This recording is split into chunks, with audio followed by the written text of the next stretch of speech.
Hi guys! Yung anak ko nga pala, magsiswimming, papaalam sa kanyang papa. Sabi ng papa niya, lambingin daw niya muna si papa niya. O Tingnan ano? natin kung may dati. Tingnan nga nga, lambingin mo nga. Oh. Dapat yung pa. Ayun nga. O, paano mo malalambing si papa? Paano mo yan mapapapayag? O, paano mo mapapapayag? O, di mo pa nga yun inaakap. Ito na. Oh. Rigo! Nauntog pa ako. Ang sakit, nauntog ako. Oh, di mo pa nga kinikis eh. O, paano ko papayagan mag-swimming? Di mo pa nga kinikis si Papa. O, walang lambing. Anong klase yan? Bilis na.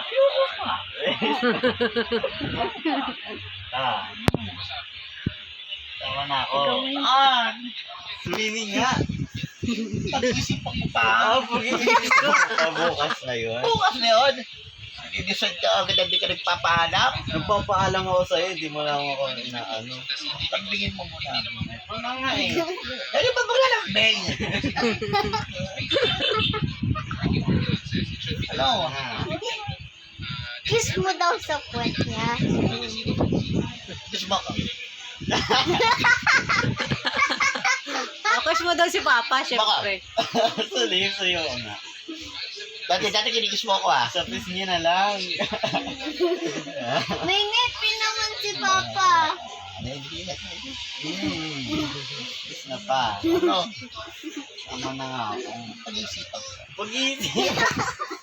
Ang dami ko nang binili ng pagkain. Bakit mo bibili ka ng pagkain, hindi ka pa nagpapaalam? Naulo, bakit? Kala mo, papayaga kita? Kiss na. Hindi, disyong agad kayo na bibili kayo ng pagkain, tapos saka kayo magpapaalam? Oh, bakit? Pwede namin kainin dyan, bibili mo pagkain. Dadagdagan ko pa na ice cream. Ay, ice cream ko yun eh. Tama na nga ako. Sama. Malang ako. Ano? Baka mamaya maghaharutan lang kayo, magluluran pa kayo doon. Magkarutan, konti-konti nga lang kami doon. Kasi hindi ka saan pagbayad sa swimming pool. Okay, sa swimming pool, nagpupunta nga ako.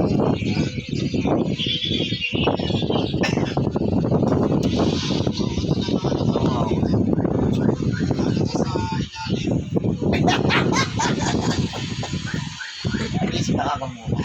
Hanggang bukas, inis na. Inisip pa ako maaga eh. Ano, ba swimming pool? Ang bukas sa swimming pool, alas 8 ng umaga. Oh, Alas 6 yung schedule na ako. wala ko? May pwede sa is. Sarado pa yun. Sarado pa, nakaschedule na nga kami.